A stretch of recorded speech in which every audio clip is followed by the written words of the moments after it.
some of them are going to sound like, well, you've heard it before, but it's worth re-emphasizing. I think the first is you need to work, depending upon how well you want to do, and particularly if you're starting a company, you need to work super hard. So what does super hard mean? Well, when my brother and I were starting our first company, instead of getting an apartment, we just rented a small office and we slept on the couch. And we showered at the YMCA, and we're so hot up we had just one computer. So the website was up during the day, and I was coding at night, 7 days a week, all the time. And I sort of briefly had a girlfriend in that period, and in order to be with me, she had to sleep in the office. So work hard, like,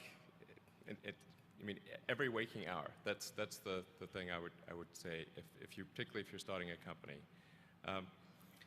And if you do simple math, say like, okay, if somebody else is working 50 hours and you're working 100, you'll get twice as much done in the course of a year as the other company.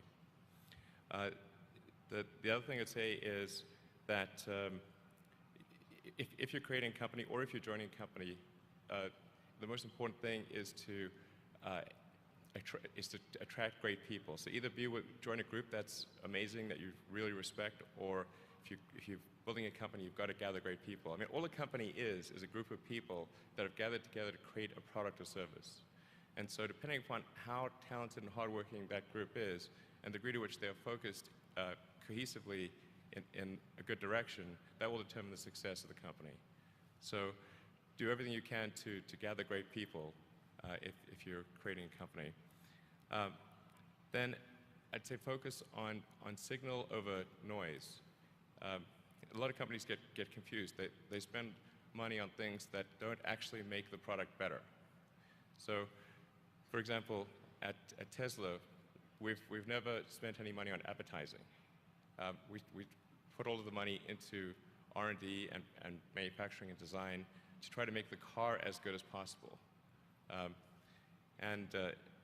think that's the way to go. So for any given company, just can keep thinking about, are these efforts that people are expending, are they resulting in a better product or service? And if they're not, stop those efforts.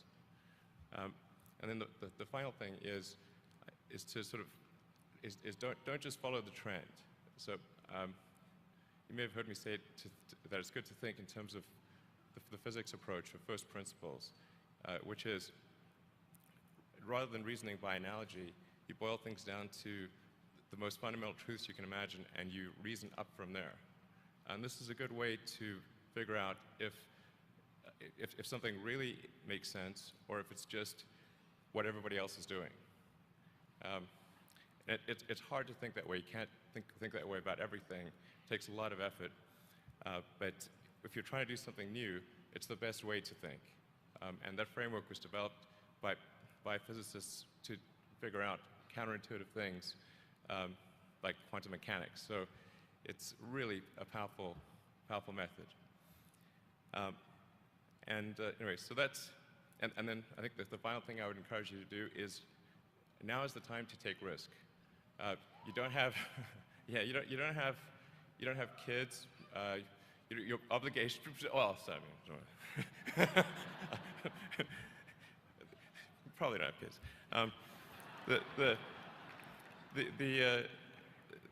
But as you get older, your obligations increase. So and once you have a family, you start taking risk not just for yourself, but for your family as well. It gets much harder to do things that might not work out.